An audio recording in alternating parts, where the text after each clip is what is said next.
Chat Night Africa Live, about to begin.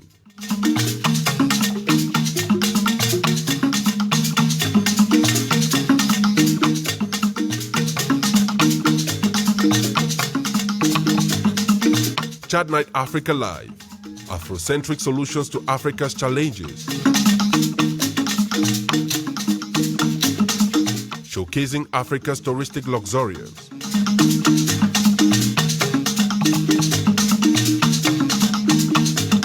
The other story of Africa.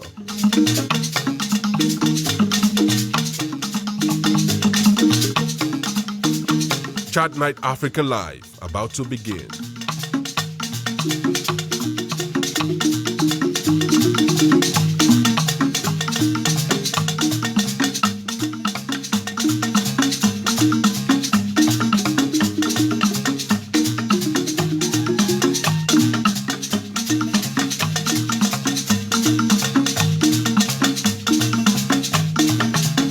Chat Night Africa Live, about to begin. Chat Night Africa, let's gang up, change mindsets, and empower Africans. Are you ready? Africa to the world! And now, Chat Night Africa Live with Divine Chamoko.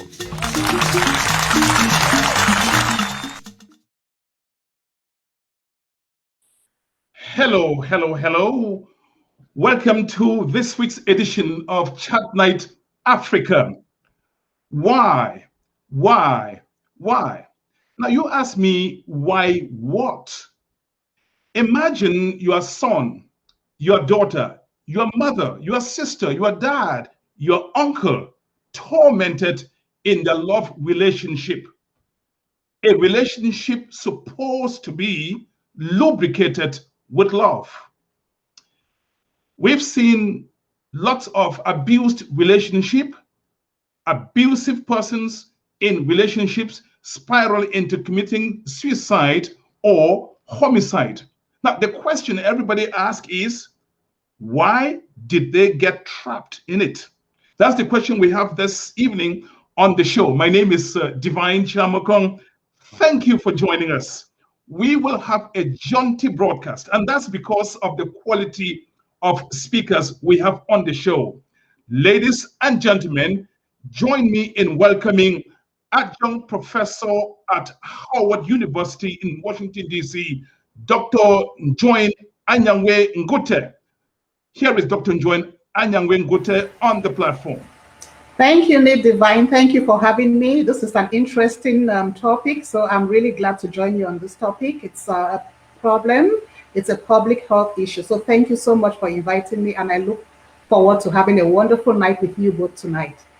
And Thank you, Dr. Njoin Anyangwe Ngute. Ladies and gentlemen, here is, I call her the troublemaker. This is Dr. Mrs. Veronica Fortune on the platform. Let's welcome her. Thank you, Chat Night Africa and Nate Divine for having me on today. It's a privilege. It's my pleasure. Thank you, my very distinguished ladies. And we will have a great time on Chat Night Africa today. You can text your questions, and the questions will be taken right across to the panelists. Now we're going to begin with the question for Dr. Njoin. And here is Dr. Njoin on the platform. Thank you once again for accepting our invitation to come on Chat Night Africa. Question number one, Dr. Njoin Anyangwe Ngute. When you talk of abusive relationship, who is the abuser? So let's first of all try to define abuse, right? So what really is abuse? So abuse is when you have violence against an intimate partner. So whoever is the survivor of that abuse is the one who is being abused. The abuser is the perpetrator of the abuse. So it could be a man, it could be a woman. We have to remember that not all abuse is from a man. Disproportionately, women do suffer more than men. The statistics show that for every man that reports, you have like 1 in 25 men that report being killed. by their spouses. For women, you have 1 in 3. So the difference is really much, but the abuser is the perpetrator, is the one who tries to have control, total power over their other person. So abuse is not just of a man towards a woman, it's also a woman against a man, but disproportionately women are affected.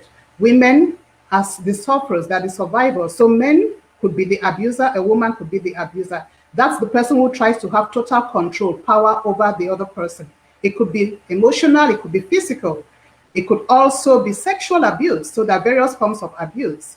So maybe if we define what the various types of abuses are, then that would help us. So like I said before, you have physical abuse, which is tangible. You can see it. Somebody comes with bruises that they've been attacked by their partner.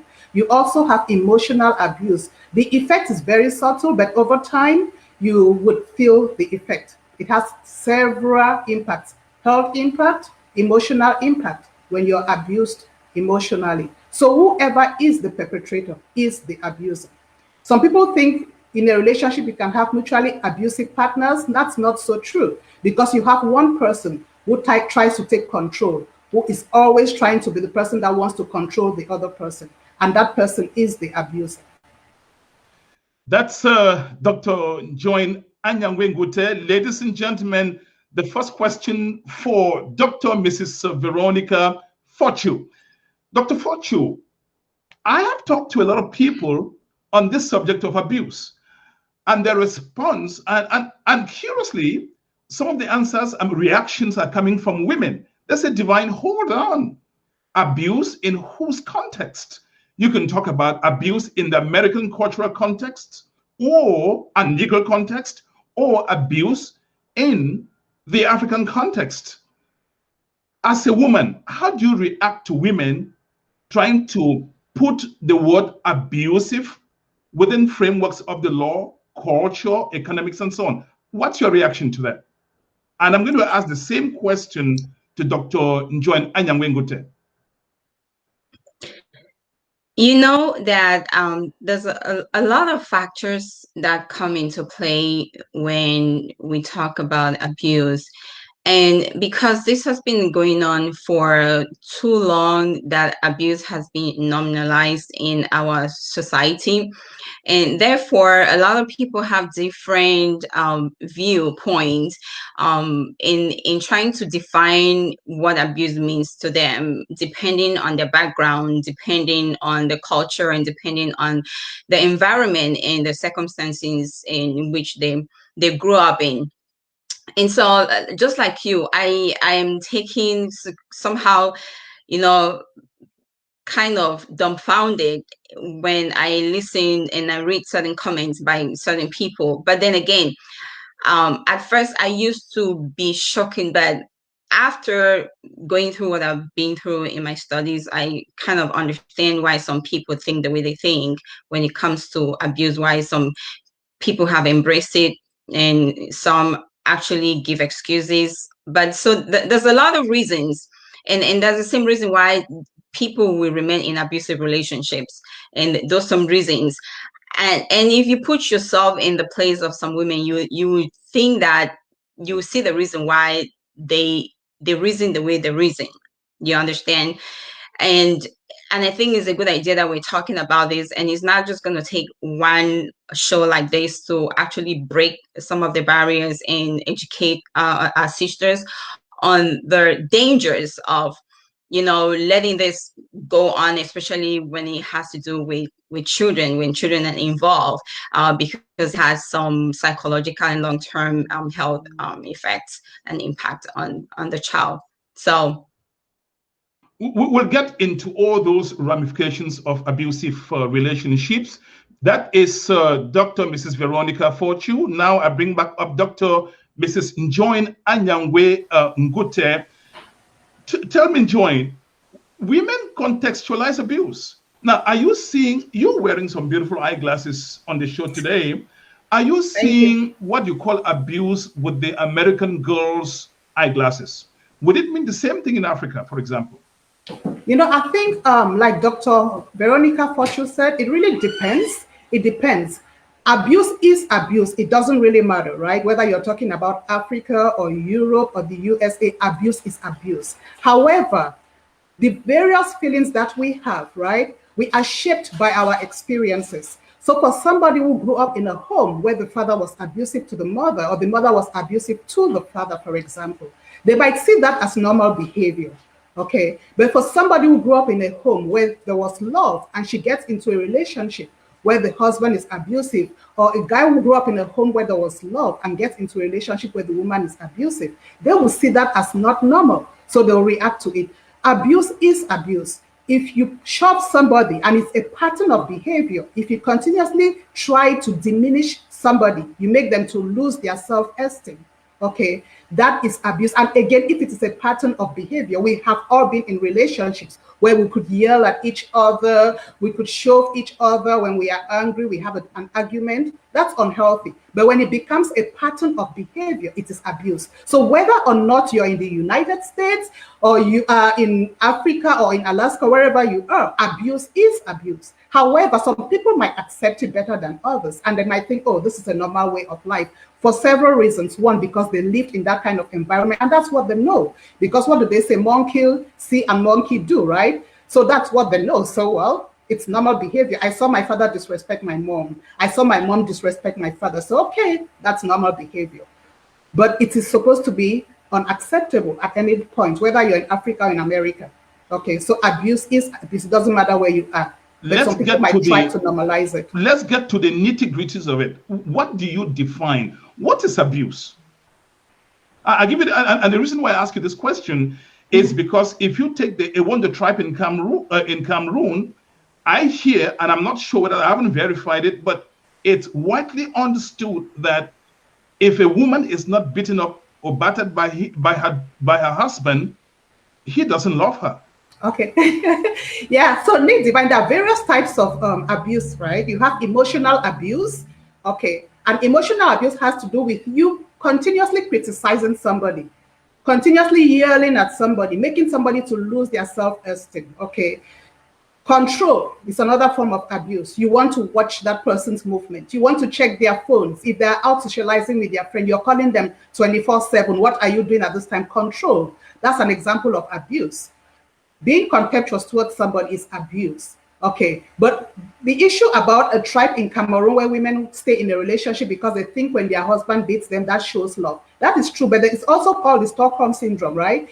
You tend to love your abuser. Some people take it as, oh, because he's following me up and down the place, he's checking my phone, he calls me 24/7 when I'm hanging out with my friends. They think that's love. So to them, but that's really abuse because you're having control over that person. You know, so again, one of the reasons why women stay in marriages is because of love. And in some villages, in some tribes, it's normalized that when a man beats you, right, you have a feeling that he loves you better. But again, that's just for that within that cultural context. But it's not something that should be acceptable. The fact that somebody beats you and it's a pattern of behavior, you shouldn't tolerate it. But I don't want to be critical here because that's their culture.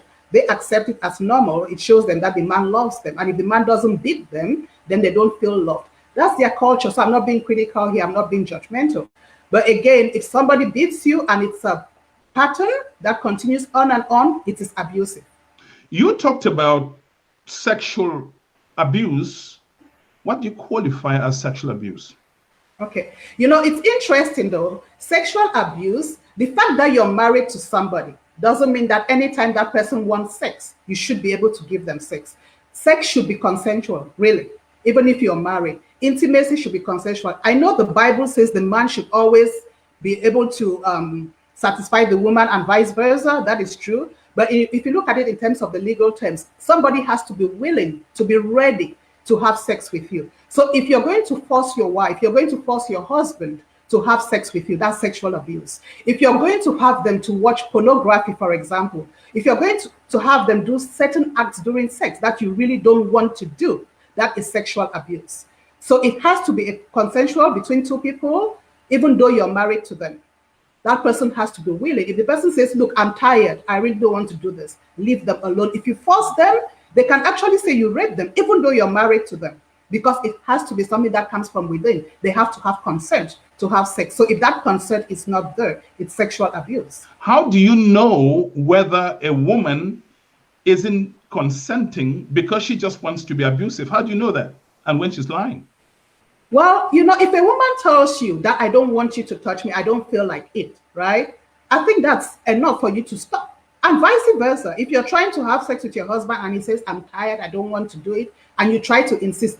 Unfortunately for men, for women, right, they really cannot force a man because the man has to have the erection to do it, right? So that's a different scenario. But for women, if a woman tells a man that I am exhausted, please don't touch me, and she even goes as far as shoving you or moving away from that bedroom to another bedroom, then you should really know that that person doesn't want to have sex. The person is not ready for you. Okay, so you should stop at that point. If you keep insisting, even though that's your wife, and the husband keeps insisting, that is sexual abuse. It has to be something that she really wants.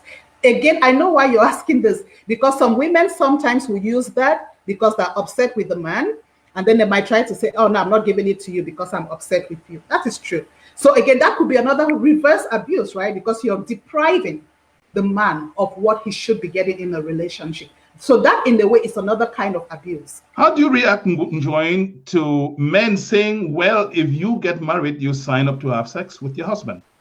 Yes. Need divine. Honestly, coming from Africa, being an African, that was always my thought, right? You are in a marriage with somebody. You must consent.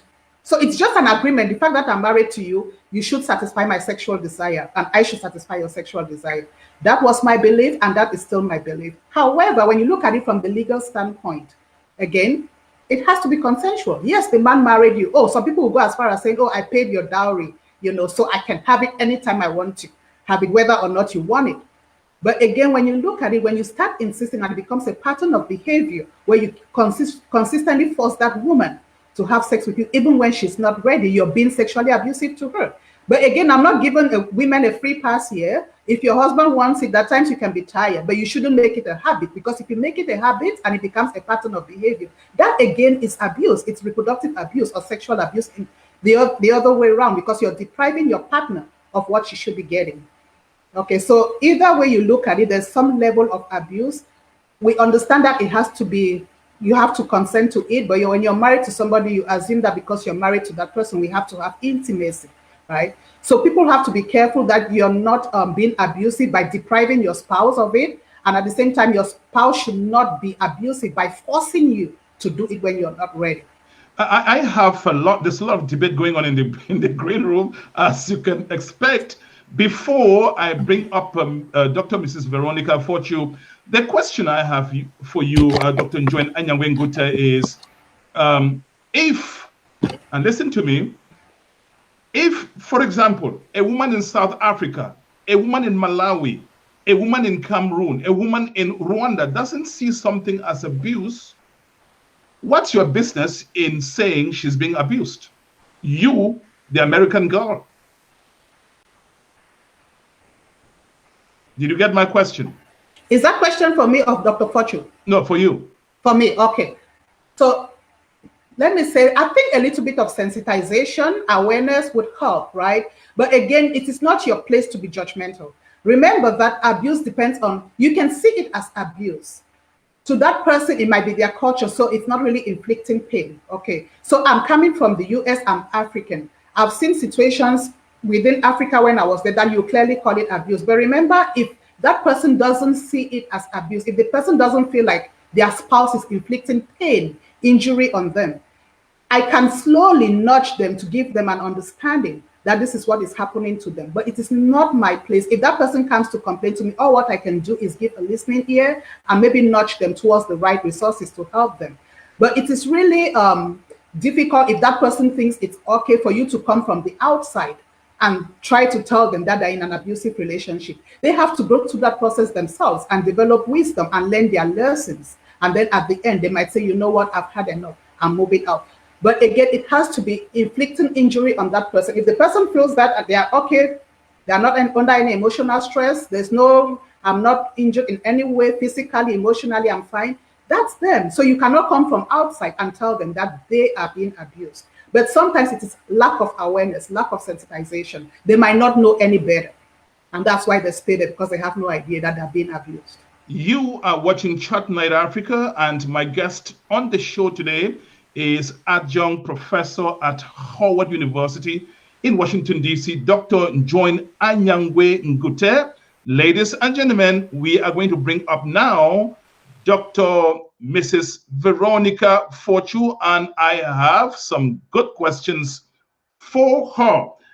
Dr. Veronica Fortu, there are some women who have explained away abuse by saying, well, there's what you call provoked abuse. Do you have a situation that, and I'm going to ask Dr. Njoin that same question, are there situations that you can rationalize abuse? There's no excuse. Before you continue, here's my follow-up question. You are in an altercation with your husband. She gets mad at you. You tell him, touch me, Siam, remove your shoes. And she launches out at you. Again, I'm just asking the questions that people are asking because I have to talk to a lot of people. I listen to a lot of videos of people quarreling, man and woman. Yes. And the man launches out at you as a tiger. Yes. Could it be that you provoked it? You could have walked away. I know that the issue of provocation is one of the reasons why some people tend to rationalize abuse, but I don't think that there's any excuse for abuse under no circumstance. Abuse should not be excused. We cannot rationalize any abuse. The reason being that if you launch at that woman and you hit her in the wrong place, it only takes one wrong move for you to hit that woman in the wrong place and you have a dead body. Are you going to tell the law, or are you going to excuse yourself that is because she provoked me? That's just the question you should ask. So being in a relationship, I don't see the level of provocation that your partner should be able to level at you, that you launch out to hit them, to physically abuse them. I don't think so. If you love somebody to that degree of getting married to them, you shouldn't have any reason to put your hands on them, regardless of the situation. If you know that you have an anger issue, learn to walk away. You have to learn to be able to manage your anger in those circumstances that can provoke you into laying your hands on somebody. Because we've seen how many women have died so far from domestic violence. And how many women have been killed. And we'll take the other perspectives to this. Yeah, go ahead. And then talking about that, even though the percentage of women that have been abused in relationships, the statistics shows that 23% of women and over like 18 or 19% of men. But we have not seen the statistics of men that die in as a result of domestic violence is so minute. Women are the ones that are being like gravely affected. And Mrs. so Veronica Fortu, this woman in the wrong place. Mrs. Veronica Fortu, somebody's already asking, what kind of abuse are you talking about? Now, I know that I got the views of Dr. Njoin Anyangwe Ngute, but let's hear from you. When you say abuse, isn't abuse sometimes in the eyes of the beholder? What are you talking about that you call abuse? Very practically speaking. Saying that abuse is in the eyes of the beholder, there's certain things that are in the eyes of the beholder, but there are also some practical things that you don't need somebody to tell you. It's not rocket science. Abuse, we're talking about physical abuse. When somebody actually hits you, when somebody is violent, when somebody is kicking you, when somebody is punching you, somebody is pulling your hair, or somebody is slapping you, that constitutes physical abuse. And then we talk about emotional abuse, where it's more like being manipulative. That's more subtle, but that person is emotionally dying because of the way the person is being treated, of the way names calling, or belittling that person, and kind of probably you disgrace the person, in a crowd. But what the kind of abuse that I'm talking about is physical abuse. Hitting somebody, slapping somebody, punching somebody, kicking somebody. Those are the kind of, if you launch at somebody and you hit them in the wrong place, you don't know what's going to happen. And I know the first place is to punch them in the face. Those women that die from internal bleeding, you hit the person in the wrong place, and then there you go. So those are the kind of things I'm talking about. Emotional abuse is a little more subtle, like I say, that you can really sometimes it would take you being a therapist read the signs and know that this person is actually going through something deeper than what you're seeing physically. And then we talk about sexual abuse. That's, Dr. Jane talked about sexual abuse. That one too is something in between couples that we can really see, but physical abuse is what we're really talking about here, that we stressing here, because this has led to a lot of untimely deaths. So that's the issue. Yes, financial abuse too is another issue, but this is the kind of abuse that if the victim does not come out to complain that this is what I'm going through, we cannot really tell. But physical abuse is so conspicuous. It's something that is, out there. You can actually assess and you can see scars on the person's face. You can see the person's jaw. You can see bruises on the person. So that's very overt. You don't need like magic to determine that this person Help is going me through something. Help me understand, Mrs. Fortune. How does financial abuse manifest? How does it take place? How do you say this is financial abuse and this is not? Give us some practical examples, please. Yeah, so I'll give you an example of a young lady who came to me, and she was going through issues in her home, and the main issue was financial exploitation from the husband, in such that her income, when she collects her salary, it goes straight to the husband. She had no say on what she wanted to do, and the husband was in total control of her salary. So she could not even help her family members back home. She couldn't take care of herself. If she wanted to buy even something as pad or take care of her hair, she had to go back to her husband to get his permission to use her money. That's abuse. It's abuse. An adult, not a child, your wife. So she collects her salary, gives it to you, and then comes back to you for permission to use it. That's abuse. Or on the other hand, a wife, I don't have an example of a wife, but I know on the other hand, a wife who works, earns an income, and decide not to assist the husband in paying bills, in taking care of minute things.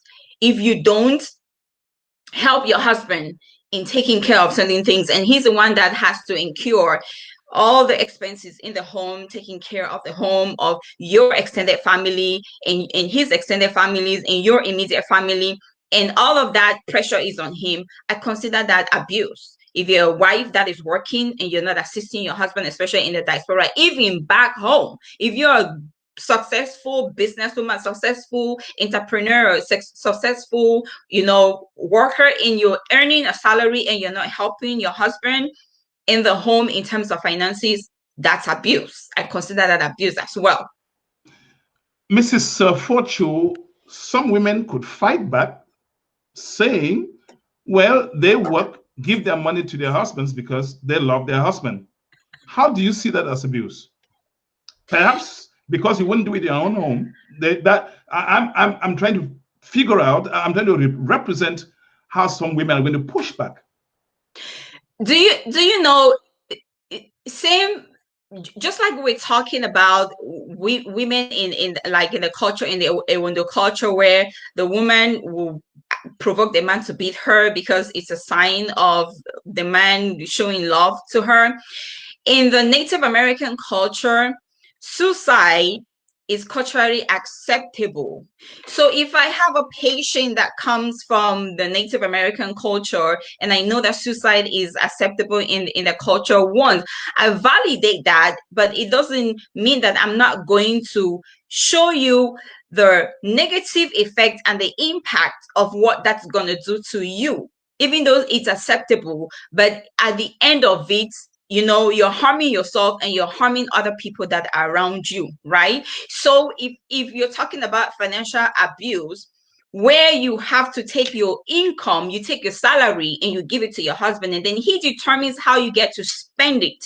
What does that tell me? I'm going to educate you on the fact that the emotionally, it does something to you. And those emotional effects, they go a long way. And this is the one of the things that people don't realize. Just because emotionally you don't know the neural pathways that are affected in your brain and how you can end up having some sicknesses in your body just because of those pathways that are affected in your brain. So it's my place. I will validate that. Fine, that's something in your culture. But here are the long-term effects.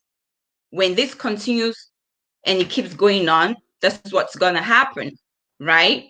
So I'll validate your issue. It's your culture, is what you think is right for you.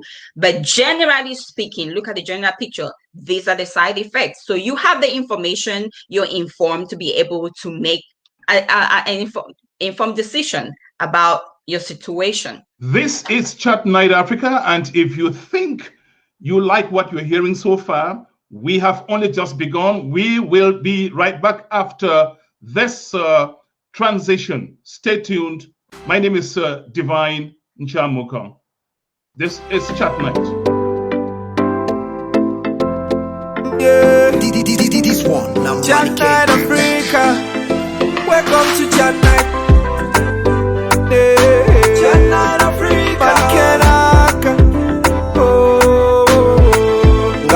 Welcome to Chat Night. We bring you good vibe. We shine on the light.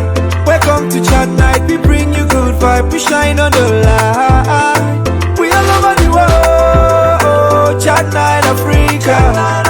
We all over the world. Chat Night Africa.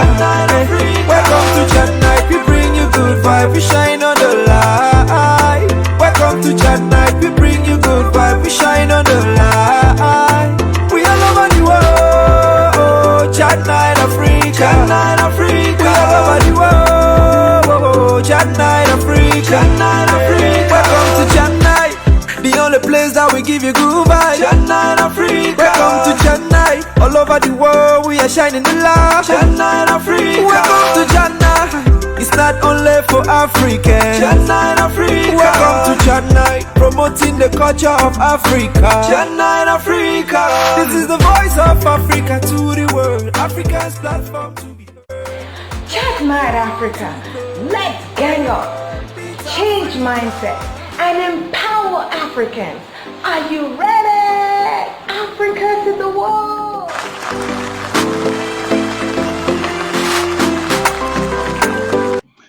This is Chat Night Africa, and my name is Divine Chamukong. My guest on the show are Dr. Mrs. Veronica Fortune and Dr. Mrs. Join Anyangwe Ngute. Ladies and gentlemen, once again, let's have Dr. Join Anyangwe Ngute on the platform. Dr. Join, we denounce all these abuses. We don't like abusive relationships. I tell you what, I got daughters, pretty daughters, and I keep telling those who come to marry them, I say, if you ever laid your hands on any of my daughters, pray that you see the cops before I show up. Because we can't tolerate this. But it could be the other way around too. My daughters should not abuse their husbands. The question I have for you, Dr. Njoin, is how do you detect, and I'm going to ask the same question to Mrs. Veronica Fortune, how do you detect abusers even before a relationship begins? I mean, everybody comes throwing corn, like you want to catch a chicken, you throw corn. You take the lady out for barbecue, to a nightclub, to lunch, to dinner, and all we see is the other side, the nice side of you.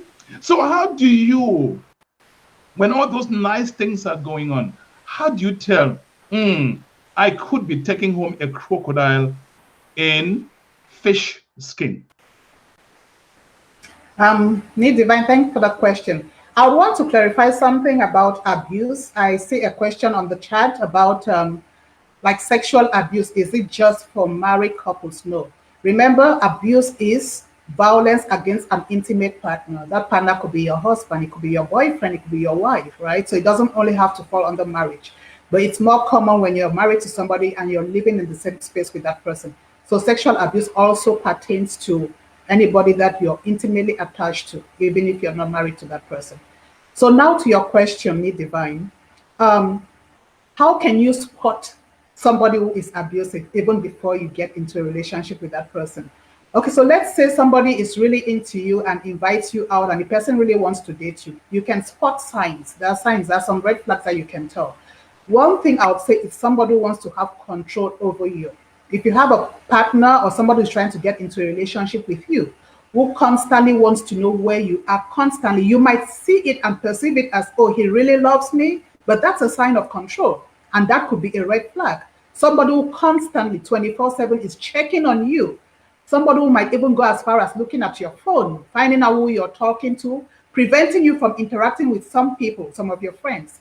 That is a sign. Control is a sign that you can pick up even if you're not already in a relationship with that person. And then somebody who constantly dominates conversations, who constantly tries to dominate you. Okay. Somebody who also yells. Yelling could be a sign. Sometimes you might say, oh, because you just met that person, but the signs will show. Somebody who tries to call you certain pet names, tries to be patronizing, you have to watch out for those. Those are signs of somebody who in the long run might be abusive. Okay. And then another thing is somebody who is defensive. You can be in a relationship with somebody just as a friend, and the person is trying to take the relationship to another level. Let's say you catch the person in a lie and you try to ask that person about that, and they try to be very defensive. Watch out for that.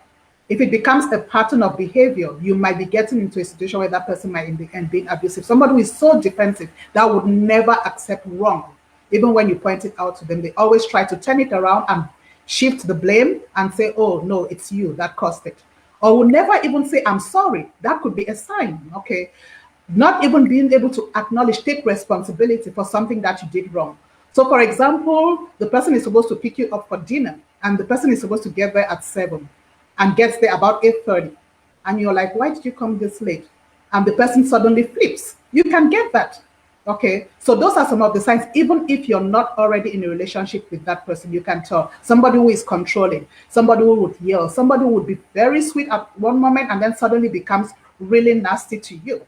Okay. Somebody who is very defensive and would not take responsibility, cannot say, I am sorry.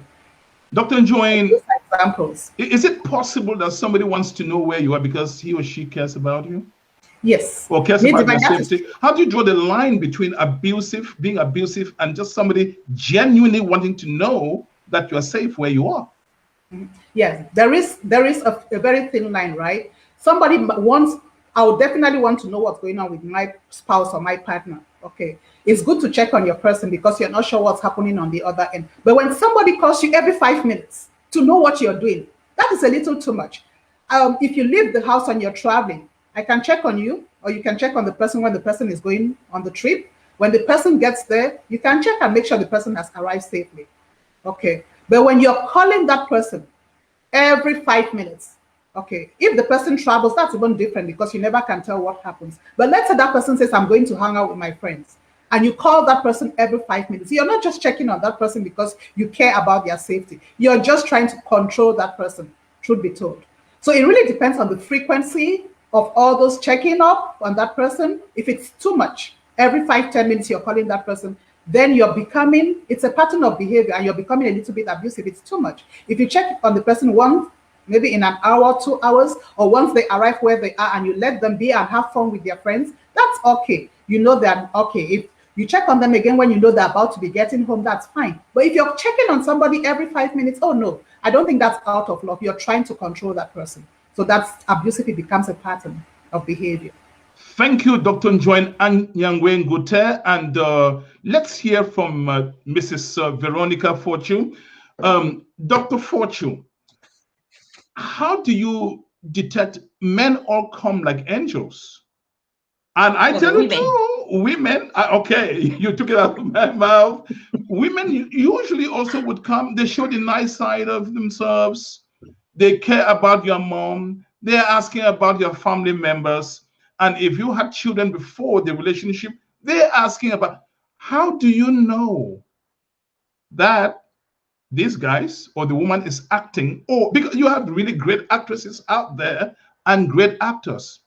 How do you draw the line between just acting a movie star and somebody truly genuine? Do you know that is easier said than done? Is the truth is that sometimes you don't know. Sometimes you cannot tell. Seriously, some people are good actors. They can act, they can fool you, they can deceive you to the point where you cannot figure them out until you're in the relationship. But here are some universal, signs and red flags, just like Dr. Drain said. I'm just going to add on to what she said. But the truth is that sometimes you don't get to figure out that person until you actually push that button. You push the button. If you don't get into a situation where you get to push that and they snap. But people who break things, when they get angry, they break things, they punch the wall, they break objects. And some of these things, I always want to try to go back to the foundation, but I'm not going to go there because probably you do have other questions to talk about how, as children and how abuse has affected our childhood and how we grew up. We're coming to that. So people that break objects, people that are kind of cruel to animals, people that have no empathy, you can tell people that are flat in terms of their emotions. They're mute, they're numb. Those kind of people you want to keep an eye on. People that have, like Dr. Join said, they exercise extreme jealousy. There's jealousy because you don't want somebody else to admire your spouse or your partner, stuff like that. But there's jealousy that is taken to an extreme, to the point where they start yelling at you and screaming at you just for little stuff, or somebody admires you, or they read a text on social media, somebody calling you darling or dear, and they flip out. Those kind of extreme situations. People that have narcissistic personalities, that are selfish, they're always thinking only about themselves. You're going to be careful about those kind of behaviors. People that are controlling, like Dr. Jane said, people that are controlling, people that always blame others. They never take responsibility of their errors. They don't take responsibility of anything that you do wrong at all. They will always find a way to blame other people of what is wrong. People that have this entitlement attitude where they think that they have the right to hurt other people, but you don't have the right to hurt them. As soon as you hurt them, they want to retaliate. Those kind of people, you want to be careful. Arrogant people that are extremely arrogant, you need to be careful, because they have such an ego that if you tamper with that ego, it flips them off, right? People that are extremely arrogant. And then people that are verbally abusive, that always want to put you down, always want to make you know that you're worthless. People that I remember a situation where you're constantly reminded that if not for me, I did you a favor. Nobody is married in your house. Your mother has how many girls and none is married, and I married you, so I did you a favor. Those kind of language, you can tell that this person is a potential abuser. Even though you guys are not dating yet, but you start listening to those kind of languages, verbal abuse, anger outbursts. If you watch them, how they interact with other people, and you see how they get this anger outbursts, they get angry like that, those are red flags for you to actually pay attention. But like I said, sometimes you cannot tell. Some people are good actors. They will play that drama very well until you're involved with them in the relationship. And anybody who'd like the questions or comment taken to the members of the panel, please, you can text the question or the comment to 240-603-7367, 240-603-7367. Let me come back. Let me cross-examine you on a point you made, Dr. Fortune, and maybe Dr. Enyangwe will answer. There are people who think that if you love a man or you love a woman, well, you've got to protect your territory. And part of protecting the territory is by checking who is calling him or her, by checking the phone for text, by checking for sneaky behavior. Why are they wrong and why are you right? First of all, you, Dr. Fortune. Personally, I don't think that is wrong for you to protect what is yours, right? I'm not in the habit of checking my husband's phone, but when I have that instinct and I feel that something is not right, then that particular case I want to investigate. But it's not a habit of me always being paranoid every time his phone rings or every time he gets a text. If you're in that position where you have this paranoia when you a signal comes into his phone, you obviously want to know what's going on, or you know you get anxious because you don't understand. Yeah, then that is a problem. But I don't think that every now and then when you feel like there's something wrong for you to investigate, because trust me, sometimes that investigation that you do, you actually save your partner from a situation. You call them back to their senses, because these things we deal in the world of people where you have normal physical people and you're dealing, sometimes some people are not normal, they're not, we cannot underestimate the fact that some supernatural issues do happen. But and so if you're well vigilant and you feel that there's something wrong, it's good to investigate. But it becomes a problem when you become paranoid about your husband receiving texts from people calling him, even his family. You're edgy, you can't sleep, you wake up in the middle of the night, you're trying to steal his phone and run into the bathroom so you can see if somebody is texting him or stuff like that. Or he wants to make maybe his mom called him and you don't know that it's the mother. You want to eavesdrop, but you always want to know what's going on. Then it becomes a problem. It becomes a problem. Dr. Enyangwe, do you call that insecurities, or do you describe that as somebody just making sure that you don't have predators? Because predators do exist. Yes. Thank you, Nidivine. So just to piggyback on what Dr. Fortune said, I think that really happens. Yes, we all want to defend our territory, right? Because truly, like you said, you have people out there that will constantly want to, get in and get a piece of the pie, whatever it is. But truly, if you are in a relationship where you trust your partner, okay, so that boils down to how does that partner treat you? If that partner treats you well, shows you so much love, so much care, so much support, and you know for sure that he cares about you, you have a healthy relationship, you will really have no reason to be checking that partner's phone. Okay, so it boils down to trust. It boils down to the place that that person puts you in the relationship. Okay, so if you're in a relationship where the person doesn't really value you and you can feel it, then you have issues of insecurity, and then you don't trust that person, and that could push you to check the person's phone. But if you're in a relationship where your love tank is full, did you say something, Nidivine? Yes, I was going to say that you talk about trust. When people abuse trust, you know the story of Judas and Jesus. Yes, yes, I do. I know that. I know that people abuse trust. Maybe therefore you trust but verify, like Reagan said, the late President Reagan said, trust but always verify. Verify. That is true. But that's that you, is very you know situations that women have had joint bank accounts with their husband, with their spouses, and this guy is using money and buying birthday gifts to girlfriends. Mm-hmm. And because of this blind trust, the woman sits there and only realizes that the bank account is empty months later down the line.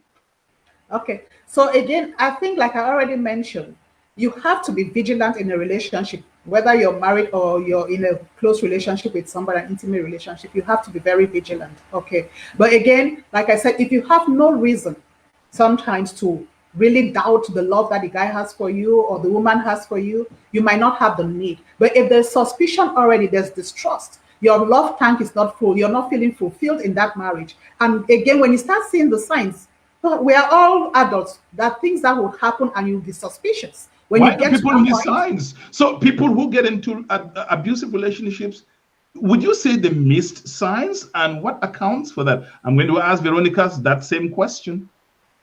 So sometimes you might miss the signs, just like Dr. Fongchu mentioned before, you can miss the signs, right? Could it be You might because of not really get. infatuation? Could it be because of No, infatuation? no, you can miss the signs without being infatuated. Some people are very good at acting, right? They might make you feel that this way, but they're really not that way. So you might miss the signs. But we also have to be very vigilant. We have to really be careful, because sometimes, I'm not saying you should always walk on the eggshell and make sure that your partner is not doing that, but also keep your eyes open. Keep your eyes open and make sure that you're not going to be the fool at the end of the day.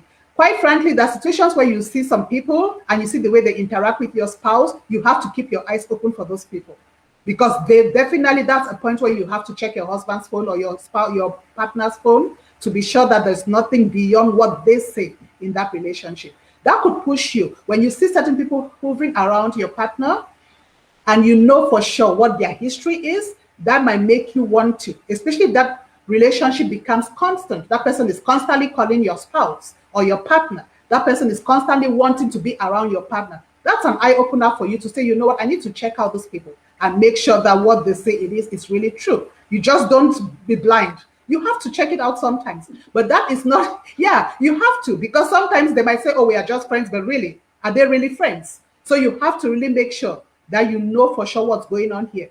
We have to trust, like you said, but we also have to trust but verify and make sure that what that person says is really true. It's very sad that you can really trust somebody and you have a joint account and the person uses that money to buy gifts for their spouse. But I wonder what was happening to that woman if she wasn't checking that account. I can't be that trustworthy that I will not be checking the account as well if I have a joint account.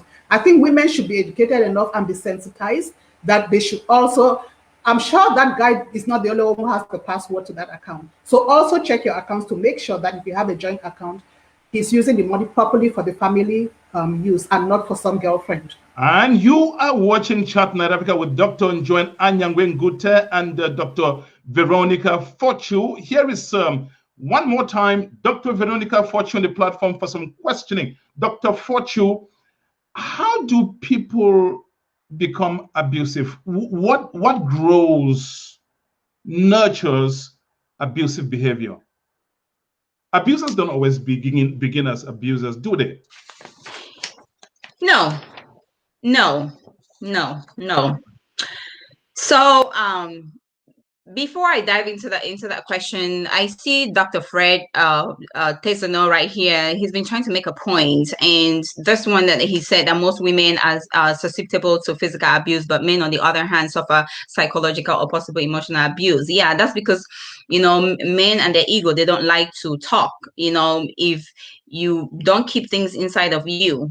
So if there's something that is going on wrong, you want to address it, you want to communicate, you want to let it out. It's emotional because you guys don't address it, Yeah. So abusers majority of them don't always start off as being, in that, but there are a lot of factors when we put in perspective to why people grow up being abusers, and sometimes this goes back to the foundation, the exposure, and this is a point that I really want to stress, and I hope that a lot of parents will get to watch this to really realize that as we expose our children to abuse and violence, that's how they grow up, being abusers themselves. So we need to be careful in such a way that we find out ways of dealing with our differences. If we get to the point where a relationship isn't working, we need to call it quit, seek counsel, separate, and be able to work things out. Protect those children, protect them. A lot of our African men are abusers because they watch their fathers abuse their mothers. That's for sure. They watch their fathers abuse their mothers with no consequences, and as a result they have become abusers themselves. But then we have to realize that as children, their brain function is still developing. What we call pruning is still developing. right? And so we have this neurotransmitters that we provoke as we expose our children to abuse.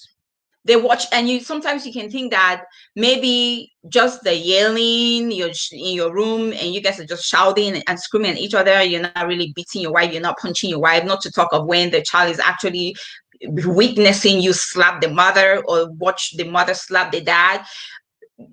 Even when you think the child isn't watching, they're listening, and that still affects them. There was a study that was carried out, and the study was carried out by the CDC and by Kaiser Permanente. And they carried out a study on adverse childhood experiences, which means that domestic violence was inclusive. That was one of the adverse experience that children do go through in the home.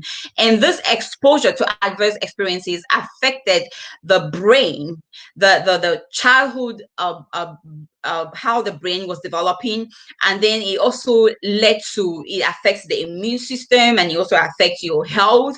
So there's a part of the brain that was being affected, which we call the nucleus accumbens, and then it's the part of the brain that is responsible for pleasure and for the reward center, and also implicated in substance. Then we also have the part of the brain called the prefrontal cortex, or those are prefrontal cortex that is responsible for what we call executive function, and it's also involved in impulse control. And so then we have the part of the brain that deals with anxiety and flight or fight. When you constantly expose the child to those experiences, you can imagine the issue, an example of when you're in the forest and you see a lion, right? The issue is that the fight or flight it kicks in. It's part of the hypothalamus. So you're either going to face the lion and fight the lion, or you run away. But you can imagine if the lion is somebody that is living with you every day, and they constantly trigger that part of the brain over and over and over, and every time over and over and over, what that does to the child, functioning, learning. And then when the child grows up and you start seeing children that become bully, that's how we start. They start bullying other children at school. Then they become withdrawn. They don't have no emotions.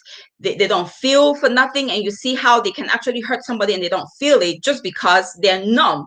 And so we have to be careful as we expose our children to this high doses of adverse experiences, which domestic violence is inclusive, like I said. So these children engage themselves in high risky behaviors, and they're more likely to develop issues like heart diseases. We need to pay attention to that. Heart diseases and even cancer affects the health of the child in the long run because of the constant pounding of the hypothalamus. So we need to be careful of these adverse effects that happen. So when you see a child that grows up to be abusive to the partner, some of them they can't even help it because it's something that has become a traumatic. It's like a PTSD, right? It's like the suffering from post-traumatic disorder, something that has been repeated in their lives. And then now it becomes a pattern to them, and then they relieve it, and so they carry it forward. So we have to be careful, because abusers, they have a high risk of coming from a family where abuse was perpetrated. Let me jump in with a quick question, Dr. Fortune. I'd like you to address our African folks. There are lots of people watching this broadcast across Africa. Is culture part of the nursery, the abuse nursery? In other words, do people become abusive by culture, by nurture, or what is it? Just like I said, that a lot of our young men, they're abusive because they watch their fathers abuse their mothers, and that's where the culture comes in. So it's a cultural thing, especially in Africa. It's something that is passed down. And so they don't see that there's something wrong in what they're doing because their fathers did it, their grandfather did it. and the mothers weren't complaining because, you know, if your husband beats you, you go to your father's house, he sends you back, go and meet your husband. You understand? So they send you back to go and meet the man. So it's a culture thing. And it's the reason why we continue to educate this men that there are severe consequences when you beat a woman, especially when she's pregnant, not even in any circumstance, whether she's pregnant or she's not pregnant. We need to be avoid, we need to be able to come out of that culture. The culture, those norms were set by men. And how do we make a difference? We are now a century and a generation of intellect. We have all been, exposed to certain realities. And if you don't want to come out of that, you still practice this ancient, barbaric, chauvinistic, and patriarch. Because Africa is a patriarch society where the men are in control. So they don't see any reason. That's why they think some of us are crazy. They'll be thinking that I'm crazy to say that if you beat a woman, the woman needs to pack her things and leave. They're like, you're crazy, because our mothers never left. Yeah, your mother never had any choice. But now that there's sensitization, a lot of things are being, brought in the open and people talking more about it, things are changing. There's change. And so, and those are the same reasons that would keep certain women in abusive relationship. Culture is one of it. Well, I'm going to bring up Dr. Njoin Anyangwe, but before I do that, typically when I do my shows, I don't share my personal opinions about it. But here are we talking about situations that spiral into homicides and even suicides. That's why I am going to share what I think at this point. Women should take note of this. And I say women should take note of this because typically women get abused physically, and a lot have died in the process. Madam, if you're listening to me, hear me out. If a man ever lays hands on you, there shouldn't be anything called second chance. Let me say it again. If a man ever laid hands on you, there shouldn't be anything called second chance. Your second chance could be in your grave. Hear me out. Here is Dr. Njoin Anyangwe Ngute. Dr. Njoin, I heard about this guy. These are two different guys. The guy got, because the question now is, how does somebody get abusive? What are the building blocks?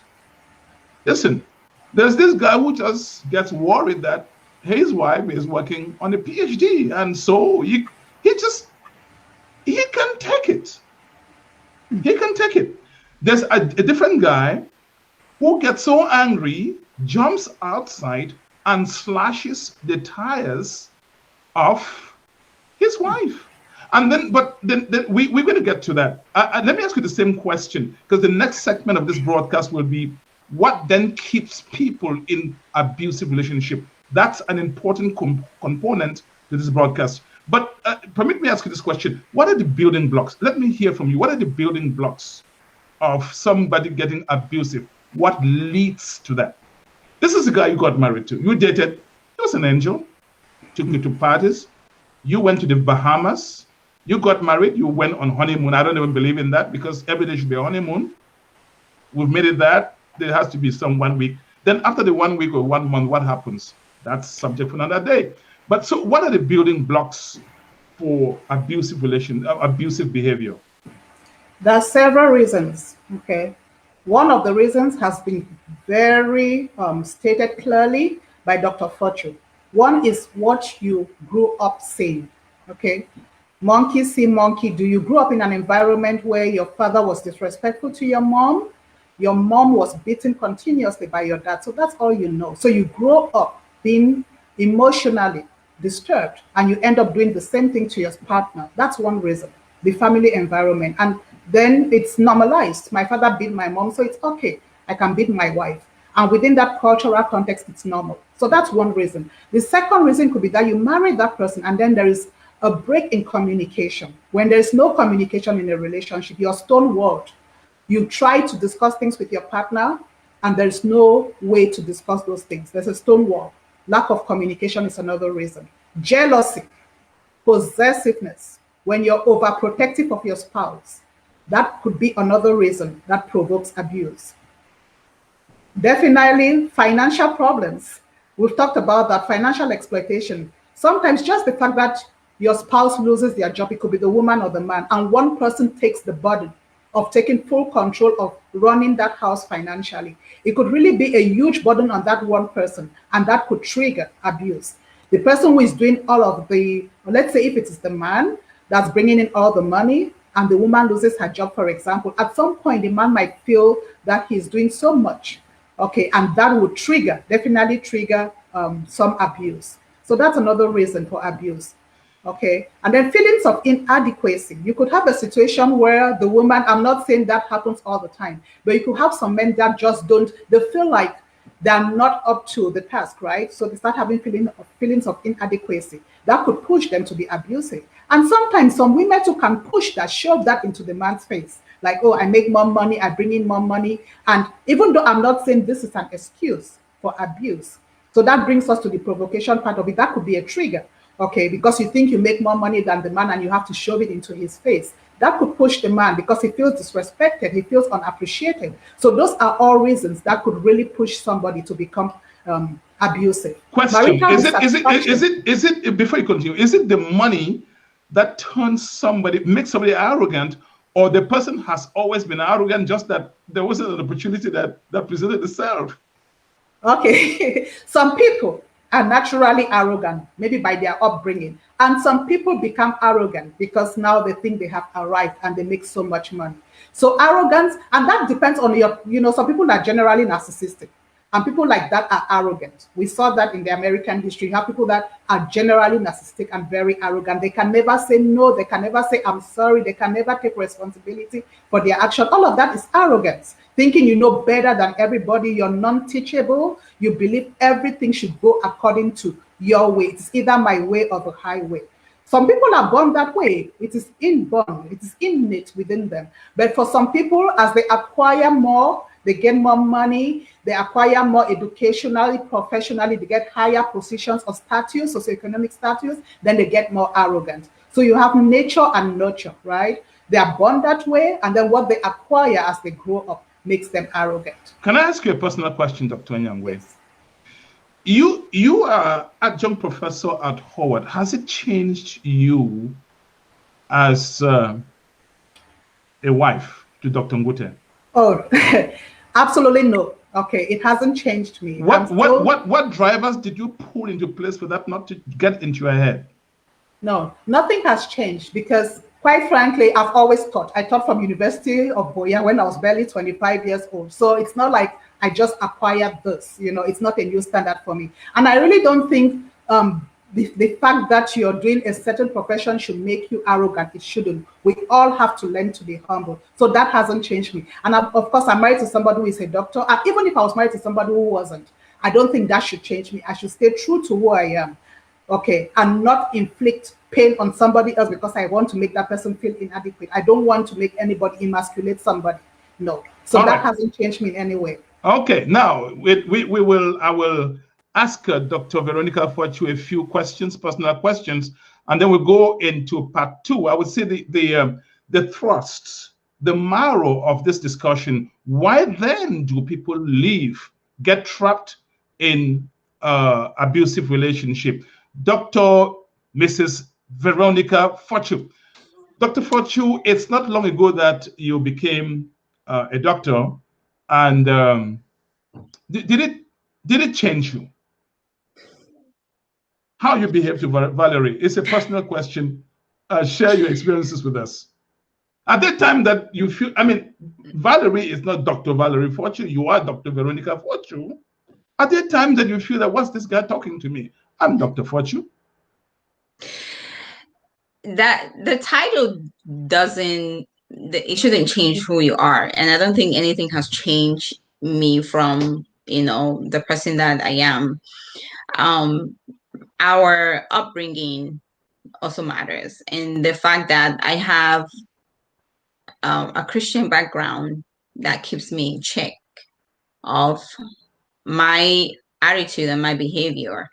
I literally, to tell you the truth, I literally, it's very tempting, but I literally have to keep my my pedometer, I would call that my pedometer in check. I have to keep my pedometer in check, not to let, yes. Point taken. I'll check with Valerie. But I trust you just like I trust Dr. Valerie is not going Anyangwe. to take, he's not going to take any nonsense from any woman. It doesn't matter whether you're Queen of England or whatever he's not going to take that nonsense. Thank you. Thank you. Okay. It's good to laugh and have fun. That's also part of Chat Night Africa. Now, here's the all-important question on the show today. We have heard about who an abuser is. We've talked about how you detect somebody who has a tendency to be abusive. We've talked about what qualifies as abuse. So therefore, what keeps people there? And I'm going to ask Dr. Anyangwe the same question. We hear women beaten and killed.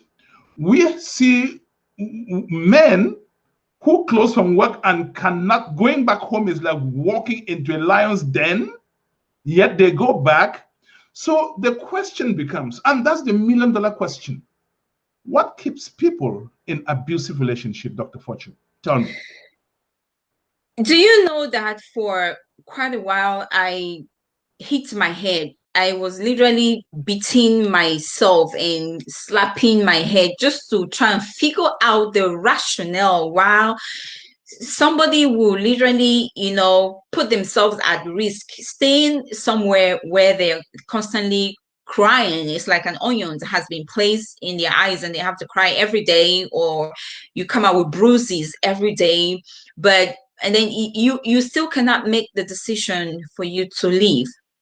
It's a question that I ponder over, and I decided to do a little bit of research just to find out the reason why is it that people still stay in abusive relationships. Because I know personally, and like I said, my husband knows, I told him that even if your small finger touch my face like this, me, I'm going, because that's how it starts. I say, even if you push me, you don't even slap me. If you push me, I'm going, because that's how it starts. The next time is that you're not just going to push me, you will box my head. So just praying that we don't get to that point. Yeah. So among many other, there's so many reasons why people give you why they stay in abusive relationships. I'm just going to name a few that are the core reasons that keep people in abusive relationships. The number one reason is that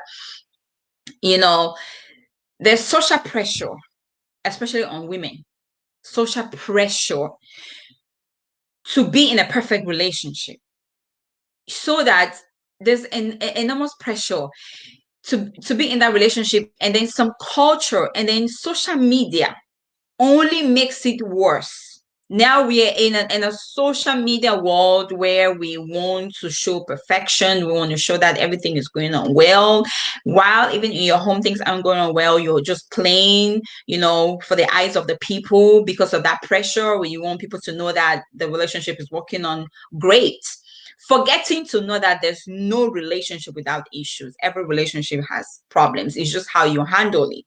So that pressure that people have. So even if the man is slapping the woman, she doesn't want to leave, because one, the first thing is that you got married for that reason. You got married because you wanted to show the people that, how there's a common saying now that you got married because you wanted to pepper them. You got married because you wanted to show people that you too, you can get married. And then it comes to the point where that marriage isn't working. You're being pounded upon every day and you cannot leave, because you still want to continue showing the social media world that it is working for you when it's not working. My sister, don't stay there and die, because social media don't give a crap about you. Seriously, the people on social media you're trying to impress don't even know you. They don't know that you exist. You're the only one staying in that house, and you're feeling that shoes and feeling the pain, and you're trying to impress people who don't care, who don't know you. And like I said, don't stay there just because you want to impress people that don't know you. They don't even care. The number two reason is Fear of how others will react, what others will see, what people will say, what my family will say, what this person will say. People in abusive relationships, they almost feel embarrassed to admit that their partners are abusive to them, or fear of being judged, fear of being blamed, of being marginalized, or being pitied or looked down on, and people call you names. In our culture today, if the woman, especially if you're divorced one and then this relationship isn't working, you pack your things, you move, and they'll say that there's something wrong with you, there's something wrong with this woman, it is you, it is you, it is you. Now you don't want to, you're afraid of what people will say and how people will react. You stay in the place and die. That's the consequences you will get. So fear of what people will say. The next and very important point that women always say, I stayed for my children. I was going to, that's the big one. That's the big one. And then they normalize abuse because of that. I stay because of my picking them. I've invested a lot. It's my children's future. It's my children's this. Your children's future. If the man has a savings account for his children, he's going to distribute them to his children. He's not going to distribute the children attached to you. So that's not a good reason enough. And like I said before, if you're in an abusive relationship and you're taking the children as a reason, you're not doing any good to those children. You're doing them harm instead of doing them good. A child is going to flourish. A child will progress. A child will do well in school when they are in a loving, calm, and secure environment. But if you're in abuse and the child watch you guys tearing each other down, you're doing a permanent damage to that child, a long-term damage to that child, the psychological consequences and emotional consequences that you're causing on that child. And like I said, there are also medical implications. It leads to things like cardiac issues and even cancer in the long run. That's what research has shown, that a child that is being exposed to abuse, they end up suffering from this issues. Their immune system is being affected. Their brains don't develop well. And you start seeing children that have conduct issues, conduct disorders issue, children that grow up being aggressive. They always get into trouble with the law because of what we put them through. So be careful that you're staying in a relationship and you're using your children as a reason. You're using that children as a bait. And you're going to bring up citizens that will be recalcitrant citizens, that will be disobedient, children that get angry. You see, they said, I don't know why this child picked up the gun and went to the street. You need to find out the foundation of those children. We see children that are being taken into homes, and they say that they're borderline autistic children. When you look at the foundation, they grew up in abuse. They watch abuse and it affects them.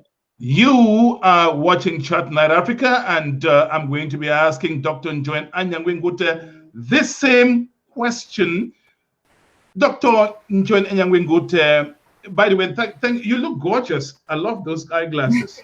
Thank you, Nidivine. Now, my question to you before you thank me, why do people get trapped? Because I love the word trapped. Are they trapped? If they are, what's the trap? Mm-hmm. So women are trapped, or let me not say women. Why are people staying in abusive relationships? Okay, there are several reasons. One of them, of course, is the fear of loneliness. You want to have a companion. You're like, well, if I leave this relationship, I'm going to be by myself. I won't have a partner. So you stay there because you're afraid to be on your own. Sometimes you think you'll not be able to be independent. Okay, so the ability to be an independent person. It's another reason why people stay in abusive relationships. You're thinking, oh, we've always had two incomes. If I leave this relationship now, how am I going to survive on one income? So that's one reason. Another reason, still tied to the first reason, is financial reasons. Sometimes some people are not working and they're totally dependent on their spouse. It could be the man or the woman. And imagine if you have to lose that relationship. There goes your finances. So you don't have anything to fall back on. So that's the second reason why people do stay in abusive relationships: financial constraints, lack of resources. Another reason, coming from Africa, and the fact that even though I know we have people from other continents here, but one thing again is this immigration thing. So let's say a guy brings you over here, or a woman brings you over from Africa, for example, to the United States, and you're dependent on them to get your papers. So even when you get here and the person is so abusive towards you, but because you do not have the right immigration status, you haven't regularized your stay, that might make you continue staying in that abusive relationship just because you have nowhere to fall back to. You're dependent on that person to file your papers for you. So that's another reason. Another reason, of course, is religious. You have some religion where divorce is not tolerated. So some people would stay in abusive relationships because it's not the norm for their religion for them to be divorced. So they will stay in that abusive relationship. Okay, that's another reason. Another reason is about children.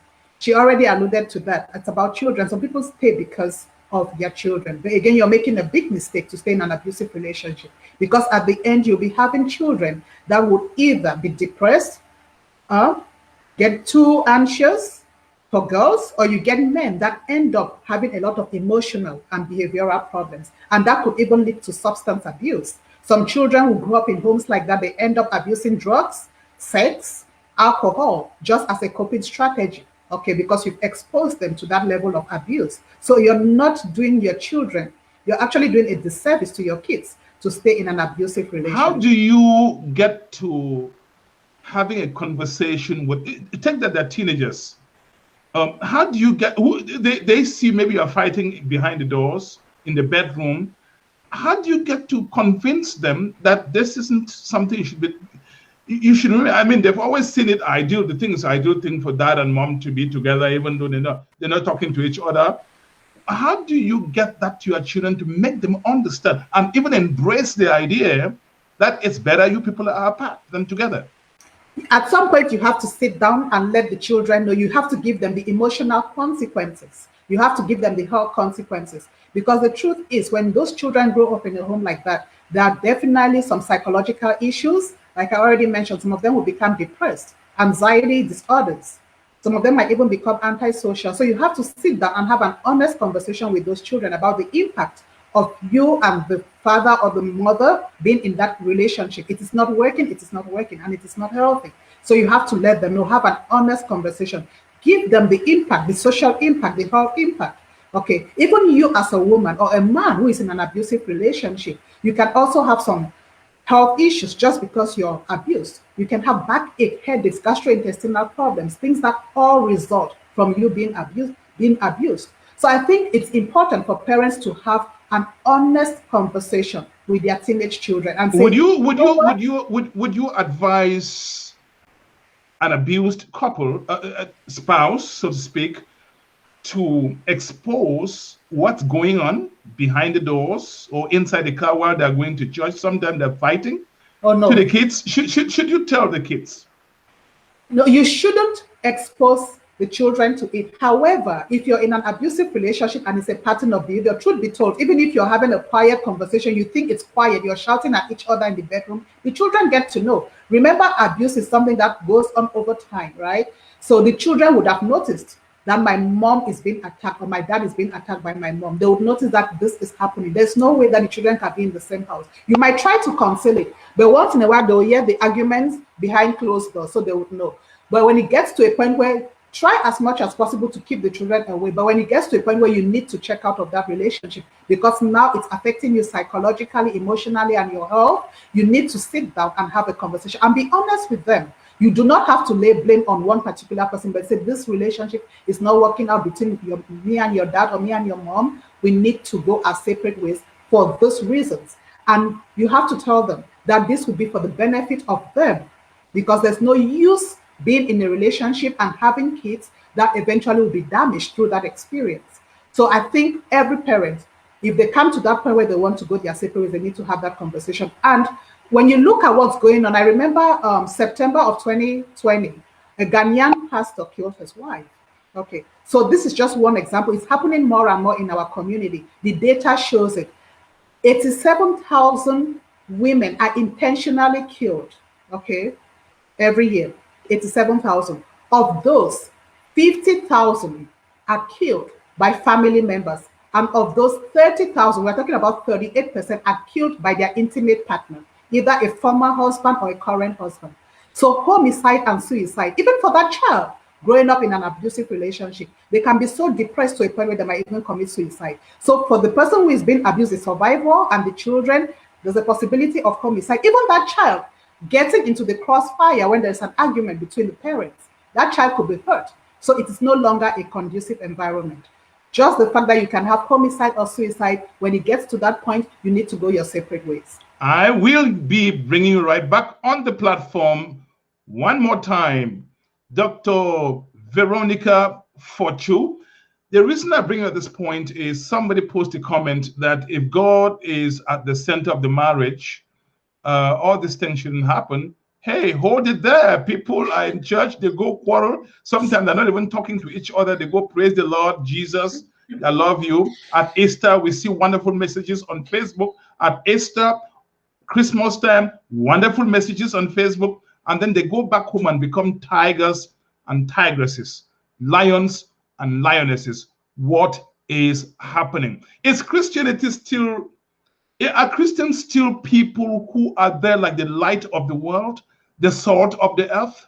I'm afraid not, Veronica Fortu. You are a minister. This falls like a ton of bricks in your face. Does it? As shocking as it sounds, I will say that I agree with you that the church has failed. The church has failed. Like, drastically, it has failed in so many dimensions. I know a lot of people don't agree with me, but you see abuse more happening in the church among our Christian families. And that's because of the failure of, what Christianity is all about today. It's questionable. It breaks my heart. It's disappointing to see where we are today, because I agree with that person. If God is the center of the marriage, but then the question is God really the center of most Christian marriages today? Is he? Because if he was, we will not be having these conversations that we're having. If he was, you will not be seeing a pastor that wakes up to go kill his wife. If he was, the pastor will not lay hands on his wife. If he was, the wife will not. Yeah. So is God really at the center of most marriages today? I don't want to go deep into it, because if I start talking, there's certain things that raise eyebrows, and as a person that represents a faith, but then and again, who cares? I'm not going to shove things under the rug. The point is that there's a lot of hypocrisy going on in the church. There's a lot of hypocrisy going on in the church, and the people that are supposed to lead us are the ones that light. We're not seeing it as a city on the hill. We don't see the lights. We are more identified with what happens in the world. There's more love that is being shown by people in the world than what we call Christians today. And and same, just my husband and I were talking about something yesterday when this pastor was talking about how it's sad you cannot successfully build a business back home because people will try to steal you. And if you see the people that try to steal you are Christians, you hire them because you think they're Christians, but they're the ones that will come and run down your business. So what did he do? He decides to hire Indians to run his business, and Indians are running the business well. Indians are not Christians. Yeah, they're not Christians. So we that are Christians, and we're supposed to live that holy life, truthful life, and be sincere. If we're not example, the church has really failed, and I don't think that we are an example to what's going on, because all what is going on, we should not be here talking and having this conversation if we were practicing and actually teaching the principles and the doctrine of what we're being held onto. I just got a text here.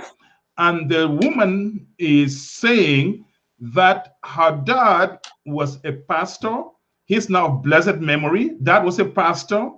But the congregants never ever knew the other side of that. Dad was beating mom every day, went to church, prayed, laid hands on people. Now, this looks to me like the Bible held upside down and in the church. I don't understand. If the church is supposed to be where people they should look up to, for example, and it's the opposite happening, then society is in trouble. I'm going to take a last word for each of you because it's supposed to run for 90 minutes. I know we can talk this and go on and go on. But before I do that, let me I'll bring up Dr. Njoin Anyangwe Ngute for her last word. Not before I remind people that there's a brand new website for Chat Night Africa, www.chatnightafrica.net. You will find incredible things happening there. You can go there from whatever part of the world you are and talk to doctors in the United States, write to them, and they respond to you. You want to enjoy some good African foods? Watch what Mercy Forge is doing there at Nabi's Food Gallery. And of course, La Piro. Lots of things going on there. You ought to see what's happening, the work we have done for you at chatnightafrica.net. Ladies and gentlemen, let's bring up now Dr. Njoin Anyangwe Ngute for her last word on this all-important subject. Your last word, ma'am. Thank you, Nate Divine. It's been an interesting evening, and thank you to my co-panelist, Dr. Fortune. Again, one of the causes of domestic abuse could be dissatisfaction in a marriage when your love tank is not full, okay? So I'll recommend this book, 5 Love Languages, which gives you the various love languages that would help you to fill your love tank, and that will help improve your marriage. It's a very good book. And if for some reason you've come to a point where you do not want to be in that relationship anymore because you've been abused, do not feel like you failed. You'll try to build your self-compassion, develop yourself. And there's a very good book called Self-Love Workbook for Women. It helps to release self-doubt and build your self-compassion and embrace who you are. So I will suggest these 2 books to help you. But what I want to say is, if you've come to a point where you think you cannot be in that marriage, do not fear walking out of that relationship. Do not worry about being lonely. Do not worry about what people would say or what my religion says or what my family background is all about, the image. Walk out of that relationship. If you need to seek help from family, from friends. And there's a National Domestic Violence Hotline. It's 1-800-799-SAFE. 1-800-799-SAFE. Call that hotline. I know people tend to go to their family and friends, and sometimes we worry because the same people would betray you and scandalize your stories. But you can seek help from an impartial counselor. You can seek help from the police. If it gets to that point that you really need to get out, you might call 911. So please do not stay in an abusive relationship. Seek help if you need to. Do not stay because you're a child. Do not stay because of financial reasons. But again, I do not want to be judgmental. Just help anybody. If you have a family member who is going through this, all what you need to do is give them listening ears and provide them with the right resources to seek help. Thank you. That is Adjunct Professor at Howard University, Dr. Njoin Anyangwe Ngute. Thank you for coming on Chat Night Africa. We couldn't say everything tonight. I can tell you that. There's still a lot of things we could have discussed. Thank you, though, for the very the great ideas that you have articulated so well. And I'm urging everybody to share this video. That could be helping somebody. That could be saving somebody from being beaten to death. This is Chat Night Africa. My name is Divine Chamukong. Let's hear from, I call her the troublemaker, Dr. Mrs. Veronica Fortune. So there's no way we can talk about abuse without actually going back to the foundation of your relationship. I'm going to say that if you're already in an abusive relationship, seek help. Seek help. We don't want to have to read another rest in peace on social media. If you're going through right now, you need to seek help. Speak to somebody. You can reach out to people like me. You can reach out to me. You can go, find somebody and confide in them. You can go to, you talk, call the crisis line, call 911, do whatever you do to stay alive for your children. First of all, you don't want to damage those children and regret it in future. If you're a young lady and a young man that you're still looking and getting into a relationship, all of the things that we have outlined tonight is to help people so that you don't make the mistakes that others have made in getting into relationships when they're not ready. Here is it. The foundation of your relationship needs to be solid. Ladies, empower yourself. Don't get into a relationship, into a situation where you have to depend on the man. When it comes to that time, you won't be able to, you're trapped because you think financially your life depends on him. Empower yourself so that you can be able to take care of you when if you run into that situation where you end up marrying the wrong person. And here is another thing. Take your time.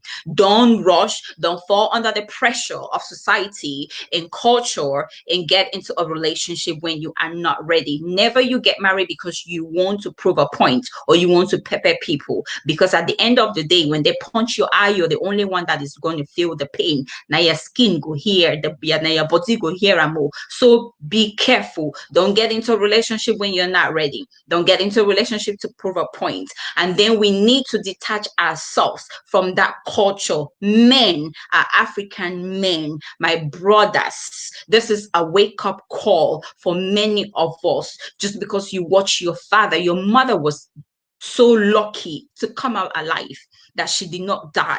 And because of that, the change we want to see, it starts with us. You want to see change in our community, it starts with us. We need to start changing some of those crude and cruel cultural practices that have led to so many innocent people dying untimely deaths. We need to be the change we want to see in our community. That's a beautiful way to wrap up this broadcast.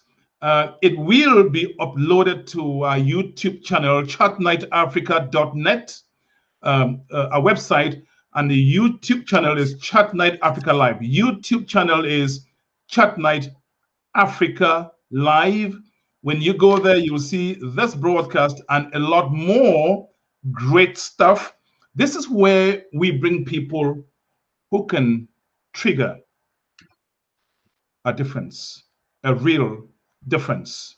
Our conversations sometimes are spicy, but at the same time, very instructive. Thank you very much, Dr. Veronica Fortu, for coming on Chat Night Africa. I appreciate both of you. Ladies and gentlemen, beautiful people, that's how we wrap up this edition of Chat Night Africa. My name is Divine Nchamukom. I appreciate you. Share this broadcast. Talk to people about what we just did here today. Be worthy ambassador of Chat Night Africa. Thank you for watching. I will see you soon and very soon. Goodbye for now. I'm coming back. I'm coming back. I'm coming to get down. I'm coming to dance, We're gonna dance, we're gonna get down, we're gonna party hard, we're gonna boogie woogie, and when we jam, it's out of sight. This song right here, it's dynamite. I'm ready.